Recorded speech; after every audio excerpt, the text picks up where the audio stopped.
Thank you. Well, how many of you have ever been in a car? Put the hands up high. All right, then you'll relate to this. If you show me the trunk of your car and you hand me all your luggage, and I mean all your luggage, I'll find a way to fit it all in. Why? Because I'm a good packer. No car, no minivan, no SUV scares me. I can fit it in no matter what you drive. You can call my trunk packing a sword of strength. I can do it consistently well, and I enjoy doing it. I've been called in for the most difficult of jobs. I've volunteered thousands of times to do the trunk packing of my family. I'm the go-to guy of trunk packing. Now, of course, there's a beginning to all success stories, so let me tell you mine. When I was growing up, my dad, everyone calls him Big Lou, he was responsible for packing the family car before all our vacations. So Big Lou would go into the house and he'd grab all the bags, and then he'd take them to the trunk, right outside the trunk, and he'd put all the bags down. He'd stage them. And then one by one, he'd put the bags in the trunk. Except one day, Dad was having trouble finding space in the trunk for one last bag. So he took a step back to get a better look, and he did the typical big man thing where he crosses his arms and starts staring down the trunk.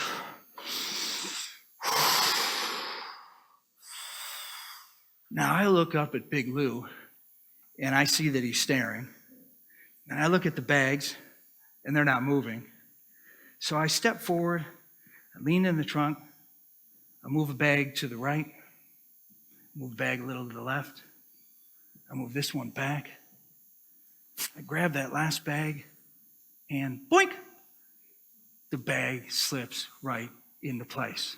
I felt like I had just laid down the final piece of a jigsaw puzzle. So I looked up at Big Lou. Big Lou looked down at me and he said, "David, thanks. You're a good packer."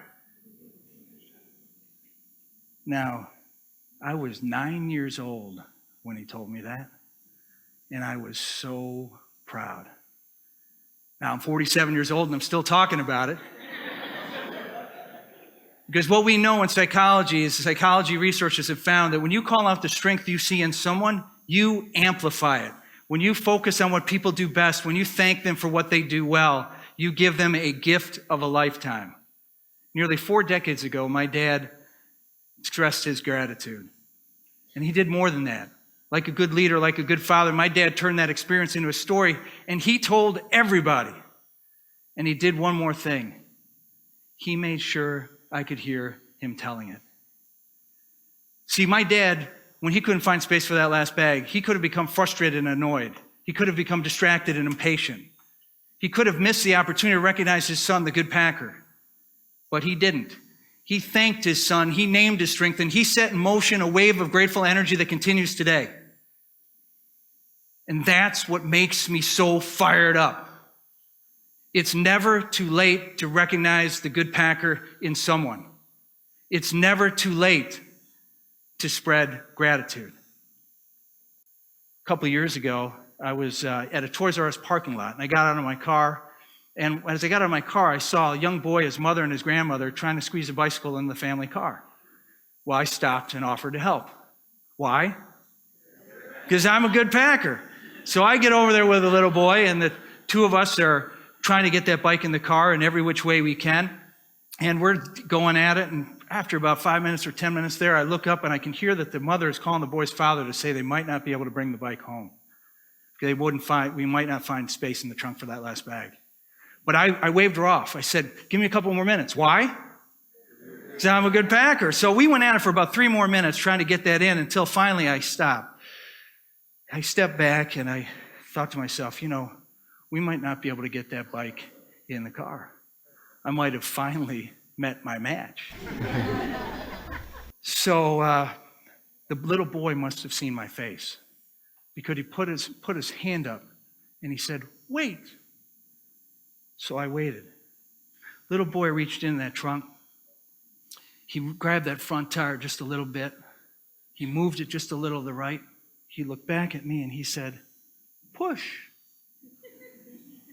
And I pushed, and the bike slipped right into place.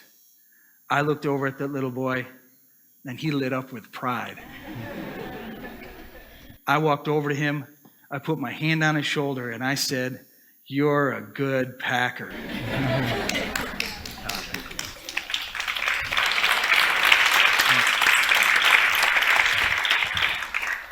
So I have one wish today, that everyone in the sound of my voice will say, I will go out and look for the good Packer in everyone. Thank you. Thank you. Thank you. Thank you. Thank you.